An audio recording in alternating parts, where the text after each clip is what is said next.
Se você deseja ter coragem para agir, o estoicismo é uma ferramenta prática que te ensina como constituir suas capacidades e ter coragem para viver sua vida da forma que você sempre quis.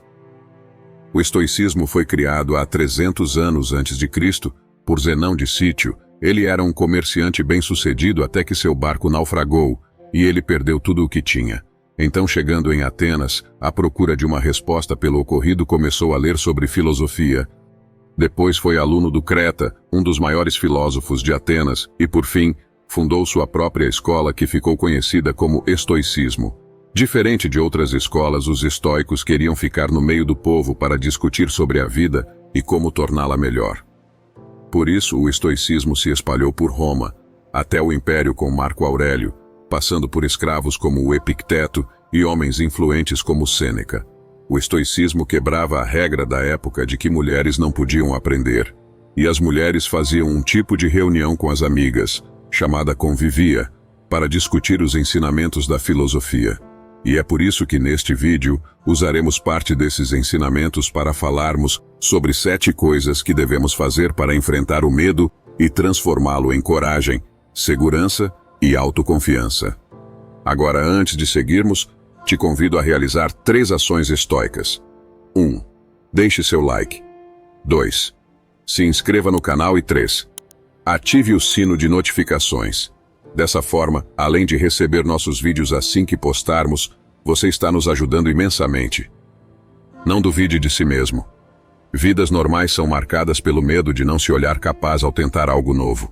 Epicteto.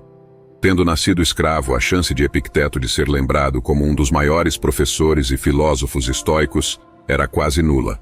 Mas quando ganhou a oportunidade de estudar filosofia, ele definitivamente acreditava em sua capacidade de agregar valor e buscar conhecimento, mesmo sendo apenas um escravo entre os filhos dos homens mais ricos da época. Epicteto foi contra todas as probabilidades, e com todas as dificuldades incomparáveis que enfrentou, ele se tornou o maior professor estoico no Império Romano, nos dando um exemplo para sempre acreditarmos em nós mesmos. Para muitos de nós, a confiança parece um traço de personalidade. Presumimos que, se não nascemos com isso, estamos sem sorte para o resto da vida. Então, acreditar em si mesmo pode ser difícil, principalmente quando desenvolvemos sentimentos negativos, como achar que não temos nada para oferecer ao mundo ou que não somos merecedores das coisas que temos ou queremos. No entanto, isso não é verdade. Eu, por exemplo, quando ouvia que as pessoas não poderiam mudar, desde pequeno nunca acreditei nisso, então sempre busquei formas de como podemos aprender e melhorar quem somos. Foi assim que conheci o estoicismo. Mas, confesso que quando ouvi a ideia de criar um canal para falar sobre o assunto, acabei sendo bastante relutante, acreditando no fundo que não tinha nada a oferecer. Hoje, quando leio os comentários e depoimentos de vocês, fico feliz de verdade com cada mudança que cada um vem fazendo em sua vida. Existem canais maiores, não falo isso de forma alguma para nos engrandecer, mas como exemplo de que, quando não acreditamos em nós, deixamos de contribuir com o que sabemos ao mundo, e isso pode fazer a diferença na vida de alguém. Se você estiver com dificuldade para enxergar todas as qualidades incríveis que tem, e todas as coisas boas que pode oferecer ao mundo para torná-lo um lugar melhor, algumas atitudes simples poderão ajudá-lo a acreditar em si mesmo. Para recuperar a autoconfiança, você pode fazer um balanço de todos os objetivos que já alcançou e definir novas metas para o futuro. Fazer novos amigos, participar de conversas construtivas, obter novas perspectivas sobre a vida, buscar oportunidades de colocar seus talentos em prática e cuidar muito bem de si mesmo. Outro ponto é duvidar de si mesmo. Não deixe a dúvida, o excesso de planejamento e a superanálise transformarem você em um covarde passivo. Há um pequeno poema chamado O Dilema do Centopeia, frequentemente atribuído a Catherine Crester, que mostra a relação entre superpensar e covardia.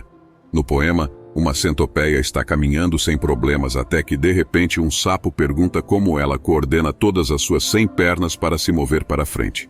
A centopeia pensa sobre isso e percebe que não tem ideia. Agora, a centopeia não consegue mais andar, confusa sobre como coordenar suas pernas. Outra frase para essa condição é paralisia pela análise. Quando superpensamos nossas ações, ficamos paralisados pela confusão e não conseguimos mais agir corajosamente como costumávamos fazer. Embora tenhamos sido obviamente agraciados com faculdades mentais que nos permitem refletir e planejar, essas faculdades existem apenas para aprimorar como agimos no presente. Tem um velho ditado que diz que se um homem fosse um carvalho, em vez de 3 metros cresceria apenas 30 centímetros, pois não acreditaria em seu próprio potencial. Fomos feitos para agir, não apenas refletir e planejar. Passar muito tempo no passado ou futuro quase sempre nos paralisa, porque é o pensamento que dá origem ao medo. Mas quando nossa atenção é totalmente voltada para o momento presente, a vontade e coragem de agir é inevitável, porque não há mais tempo para pensar em todas as coisas que podem dar errado. Em Meditações, Marcos Aurelius escreveu: concentre-se a cada minuto em fazer o que com seriedade precisa e genuína, liberte-se de todas as outras distrações. Pare de deixar suas emoções anularem o que sua mente lhe diz. Pense com clareza. Não temos como prever nada do futuro, independentemente de estudos de previsibilidades. Sabemos que tudo pode falhar. Uma constatação disso é quando consultamos a previsão do tempo para uma viagem, e chegando o dia ela falha miseravelmente, nos deixando presos dentro de um quarto de hotel. Mas o cenário à nossa frente podemos enxergar, e como vemos cada situação e a percebemos, é o que determina como agiremos a seu respeito.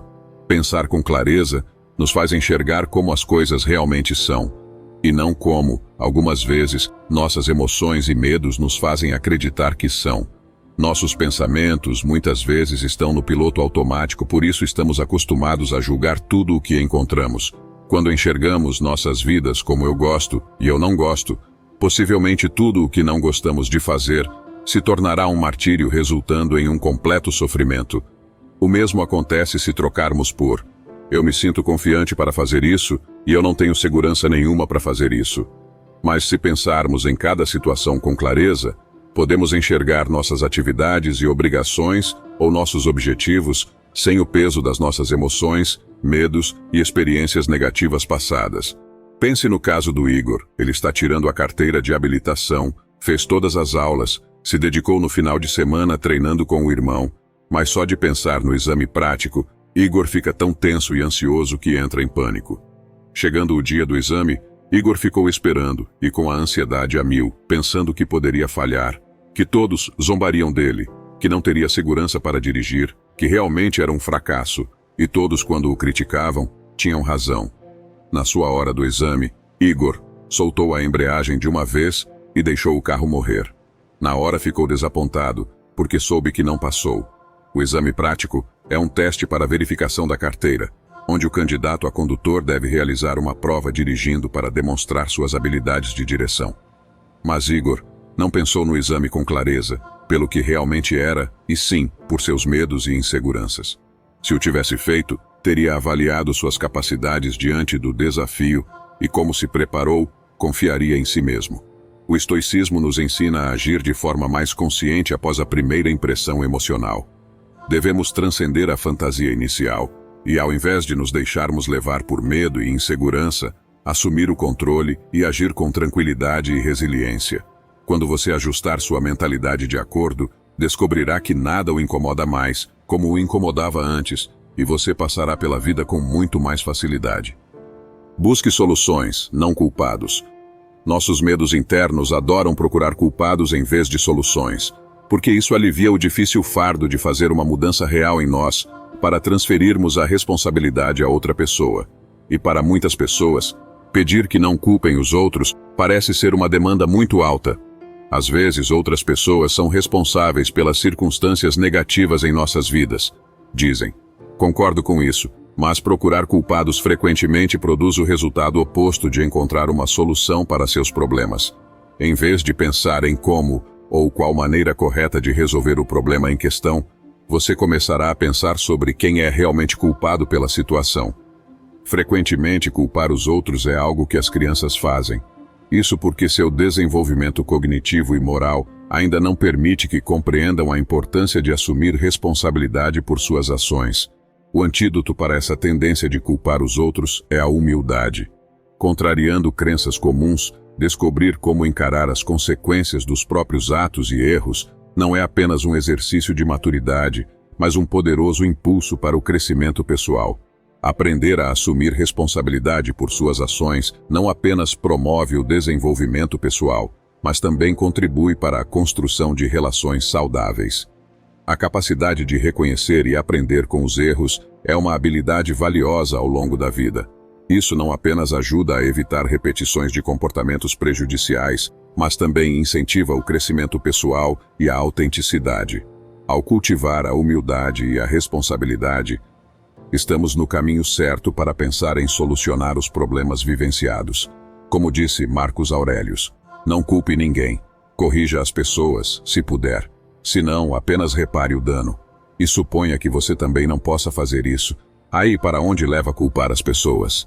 Uma pessoa corajosa assume a responsabilidade buscando soluções e não culpados. Encontre a beleza em seus erros.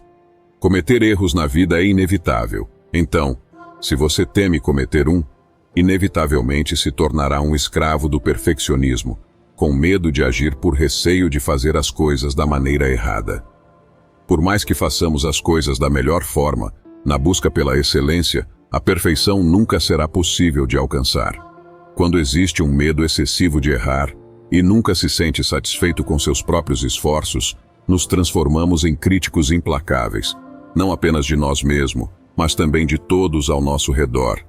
Uma sombra que escurece não apenas nossa vida, mas também nossos relacionamentos. Viver constantemente em alerta máximo, analisando cada passo em busca de sinais de fracasso, é uma jornada cansativa. No entanto, há uma libertação possível desse ciclo vicioso. Encontrar a beleza em cometer erros. A arte japonesa do kintsugi permite transformar um objeto quebrado em algo belo, reparando as rachaduras com laca de ouro, prata ou platina. As rachaduras no objeto não são para serem ignoradas ou escondidas, mas sim para serem evidenciadas. Elas se tornam o foco central e as partes mais bonitas do objeto. E essa técnica podemos aplicar em nossos erros e também na vida. A maioria de nós carrega o peso do passado, incluindo cicatrizes, às vezes visíveis, que obtivemos ao longo do caminho. E mesmo nos dias de hoje, a fragilidade das nossas vidas pode ser aparente, e a nossa ferrugem, por assim dizer, entrelaçada na estrutura do nosso ser. A devastação do tempo deixa marcas, cicatrizes, rachaduras e marcas de danos e reparos contínuos. E muitas vezes, tentamos esconder essas imperfeições.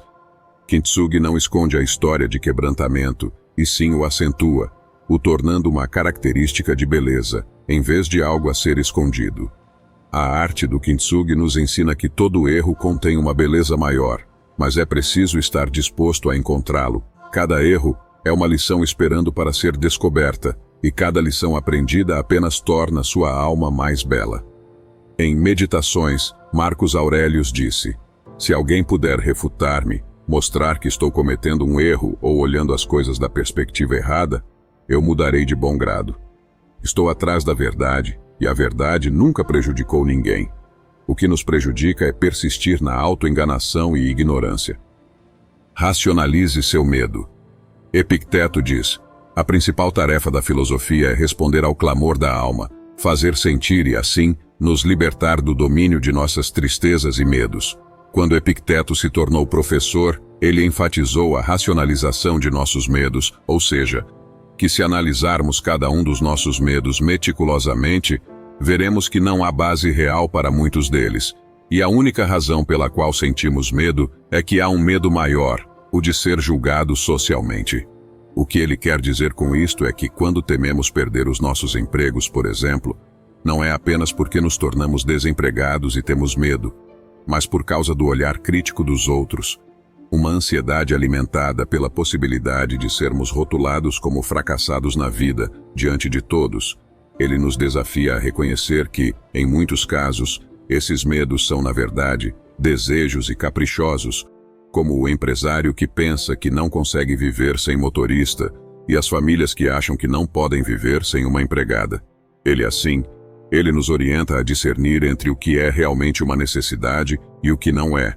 E por os medos que não são uma necessidade real, não precisam ser temidos e nem nos apegarmos a eles emocionalmente. Epicteto nos estimula a olhar profundamente para o nosso medo como um primeiro passo para nos livrarmos do medo irracional. Hoje em dia, o mundo nos empurra medos que desafiam a lógica. Nosso mundo é marcado por posses excessivas e pelo consumismo e esse desejo de acumular coisas, que acabam desenvolvendo tantos medos e ansiedades em nós, que é fácil sucumbir à ilusão de que cada desejo é uma necessidade vital para a nossa existência. Considere, por exemplo, o medo de não possuir um carro. Este medo específico é capaz de gerar ansiedade em muitas pessoas, nos levando a acreditar que a posse de um carro é crucial para a nossa sobrevivência. Embora um carro facilita muito a vida, no final das contas, é apenas um meio de transporte e há muitos outros meios de transportes que podemos utilizar sem a necessidade de possuir um carro, como transporte público ou carro de aplicativo. É claro que temos medos racionais, mas estes nunca mudam ao longo da nossa história. Por exemplo, o medo de não ter acesso à água potável, comida para comer, ou de não ter um teto, de não ter segurança e nos submetermos a uma situação perigosa e fatal. Estes são medos que até os nossos grandes antepassados tiveram.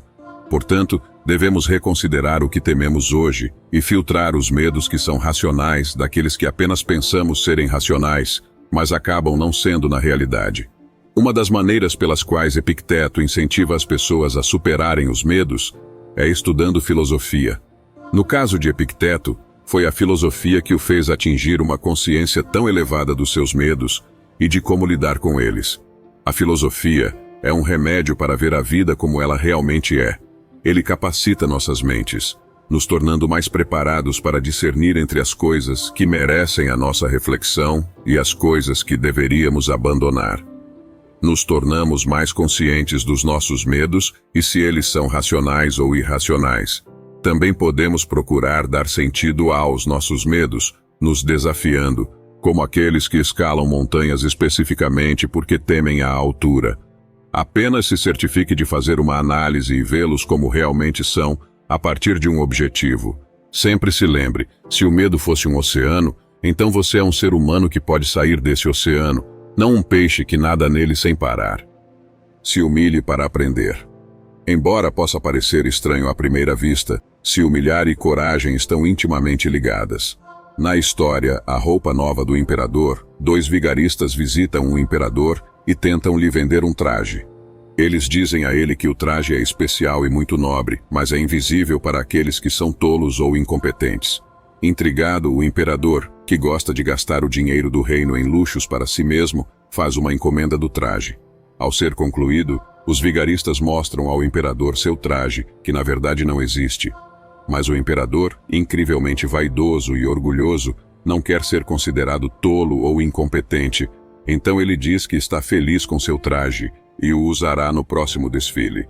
E assim, o imperador, exibindo seu novo traje diante de seus súditos, é apontado por um menino que diz: "O imperador está nu, o imperador está nu", apontando e rindo. Essa pequena história ilustra a conexão entre orgulho e covardia. Quando você é muito orgulhoso, também se torna covarde e evita qualquer coisa que possa ferir seu ego, assim como o imperador que não admitiria que não conseguia ver o traje inexistente, com medo de parecer tolo e incompetente. Portanto, humilhe-se e você se tornará mais corajoso, pois não terá medo de cometer erros, estar errado ou ferir seu ego. Ou como Marco Aurélio disse, lembre-se, matéria. Quão pequena é sua parcela dela? Tempo. Quão breve e fugaz é sua alocação dele? Destino. Quão pequeno é o papel que você desempenha nele? Não tema o julgamento alheio. Nas palavras de Epicteto, se você se sentir tentado a buscar aprovação externa, perceba que você comprometeu sua própria integridade. Se precisar de uma testemunha, seja você mesmo. A era de Epicteto foi aquela em que havia um grupo de pessoas chamadas sofistas. Eles eram aqueles intelectuais que sabiam como debater e eram mestres da retórica. Mas um sofista também era alguém que buscava aprovação e, se entrasse num debate, não seria para buscar novos conhecimentos, mas sim para mostrar às pessoas o quanto ele é falante, culto e inteligente. A diferença entre um sofista e um estoico é que um sofista busca conhecimento para ser aplaudido pelo outro, e um estoico busca conhecimento para melhorar a si mesmo, sem se preocupar com os outros. E é exatamente isso que Epicteto quer de nós. Se sua motivação para aprender for apenas a aprovação dos outros, isso comprometerá sua integridade como ser humano. Quando se vive obcecado por aprovação, você terá medo de explorar coisas novas e novos horizontes para crescer como pessoa, pela única razão de que isso pode prejudicar sua reputação. Em nossa vida, qualquer que seja a direção que tomamos, encontraremos aqueles que nos edificarão e aqueles que nos derrubarão, ou pelo menos vão tentar. Mas há uma maneira que pode nos ajudar a evitar isso, que é permanecer estático, não tomar nenhuma direção, permanecer no lugar ou nunca avançar. Mas que benefício realmente vem de não fazer nada, com medo de desagradar alguém? Nesta situação, qual é a diferença entre nós e uma mera pedra? Apenas continuaremos a existir, mas não é a existir que nos torna especiais, e sim nossa jornada. É nosso caminho e as dificuldades que enfrentamos como seres humanos que nos fazem crescer e florescer intelectualmente e até fisicamente. As críticas ou opiniões de outras pessoas sobre nós não estão sob nosso controle, e uma vez que elas não estão sob nosso controle, não se deve dar muita importância a elas. Em vez disso, o que está sob seu controle é a aceitação. Deveríamos aceitar que com cada ação que tomarmos, seremos julgados. E se esse for o preço que temos que pagar para alcançar seus objetivos, então, pague o preço. Você não deve temer. Seguindo esses 7 princípios, você pode superar seus medos internos e se tornar mais corajoso, explorando as coisas que você realmente deseja, o conhecimento que o faz seguir em frente e os horizontes que você deseja viver. E se você chegou até aqui, comente: gratidão. Aproveite também para compartilhar esse vídeo com seus amigos e familiares. Nos ajude a espalhar esse conhecimento que está mudando nossas vidas. Obrigado por assistir e até o próximo vídeo.